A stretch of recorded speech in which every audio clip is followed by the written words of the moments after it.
Roma Antiga.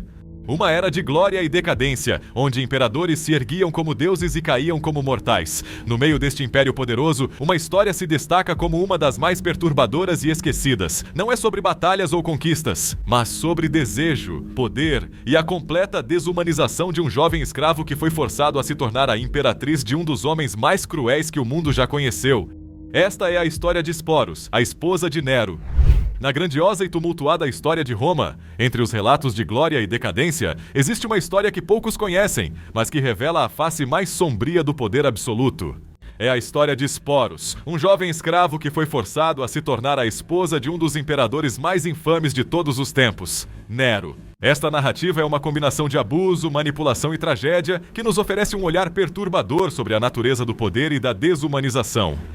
Para entender a história de Esporos, é essencial mergulhar na realidade da Roma do século I depois de Cristo. Sob o comando de Nero, Roma era um caldeirão de excessos, intrigas e crueldade. Nero, o último imperador da dinastia Júlio-Claudiana, é lembrado por seus atos brutais e por sua inclinação para a extravagância. Sua ascensão ao poder foi marcada por assassinatos, incluindo o de sua própria mãe, e sua governança trouxe tanto terror quanto luxo ao império.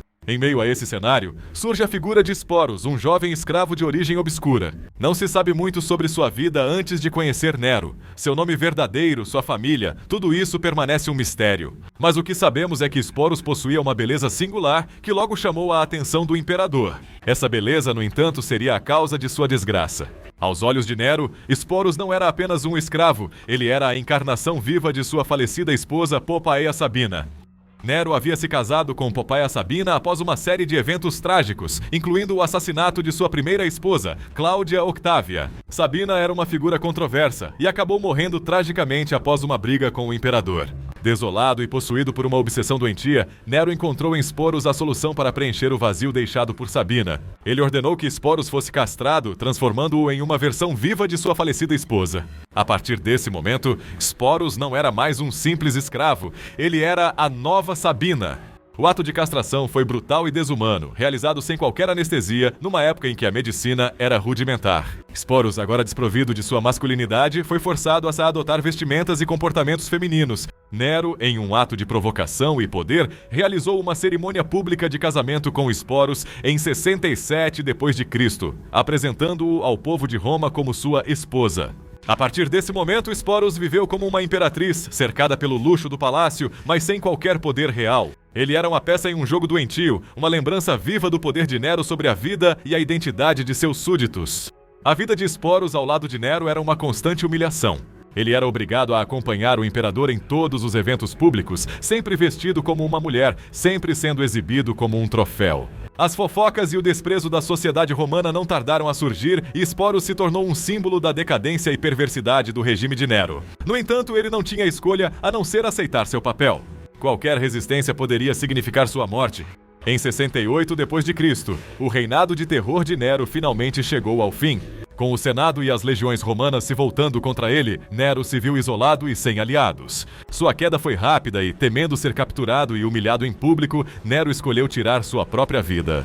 Com sua morte, Roma mergulhou em um período de caos conhecido como o Ano dos Quatro Imperadores. E para Esporos, a morte de Nero significou o fim de sua vida como imperatriz, mas não o fim de sua tragédia. Após a morte de Nero, Esporos foi brevemente protegido por Ninfídios Sabinus, um pretoriano que também o tomou como esposa. No entanto, a instabilidade política da época fez com que Esporos passasse pelas mãos de vários homens poderosos, incluindo Otto, que também encontrou um fim trágico. Finalmente, Esporos caiu sob a guarda de Vitélio, o último dos 4 imperadores daquele ano conturbado. Vitélio, sem qualquer compaixão, planejou usar Esporos em uma exibição pública, onde ele seria estuprado no palco como parte de uma representação mitológica. Incapaz de suportar mais humilhações, Esporos decidiu tirar sua própria vida antes que o plano pudesse ser executado. A história de Esporos é um testemunho das profundezas a que o poder absoluto pode levar um ser humano. Forçado a viver uma vida que não era sua, despojado de sua identidade e dignidade, Esporos representa as inúmeras vítimas de regimes tirânicos ao longo da história. Sua vida, marcada por dor e humilhação, nos lembra da necessidade constante de questionar o poder, proteger os vulneráveis e lutar contra a desumanização. Ao lembrar de Esporos, lembramos também da importância de preservar a dignidade e os direitos de todos os indivíduos, independentemente de sua posição ou circunstâncias.